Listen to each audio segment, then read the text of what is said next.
नमस्कार, मी गीतांजली केकरे group of media channel मध्ये आपलं सहर्ष स्वागत करते।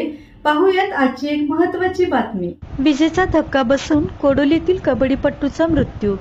कोडोली येथे कडबाकुटी मशीनला विजेचा धक्का बसून संजय नामदेव कांगडे वय 46 या वारणा खोऱ्यातील नामवंत कबड्डीपटूचा जागीच मृत्यू झाला आहे।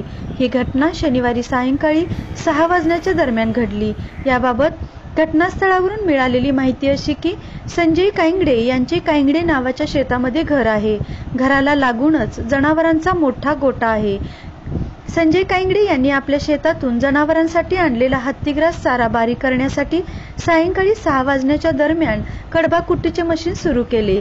यावेळी त्यांच्या उजव्या हाताला विजेचा जोरात धक्का बसल्याने ते जमिनीवरती कोसळले।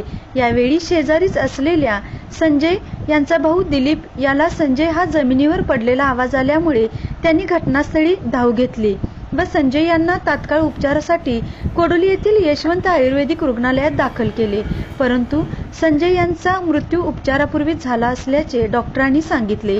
यावेळी संजय यांचा मुलगा रितेश यांनी फोडलेला हंबरडा हृदय पिळवून टाकणारा होता। संजय यांचा 4 दिवसापूर्वीच मोठा वाढदिवस साजरा करण्यात आला होता। वारणा खोऱ्यातील नामवंत कबड्डी संघाचा उत्कृष्ट खेळाडू म्हणून संजय यांचा नावलौकिक होता। त्यांच्या अशा दुर्दैवी मृत्यूमुळे कोडोली गावातून हळहळ व्यक्त होत आहे। कांगडे यांच्या पश्चात आई, भाऊ, पत्नी, एक मुलगा असा परिवार आहे। या घटनेची नोंद कोडोली पोलिसात झाली आहे। ग्रुप ऑफ मीडियासाठी गीतांजली केकरे, वारणा, कोडोली।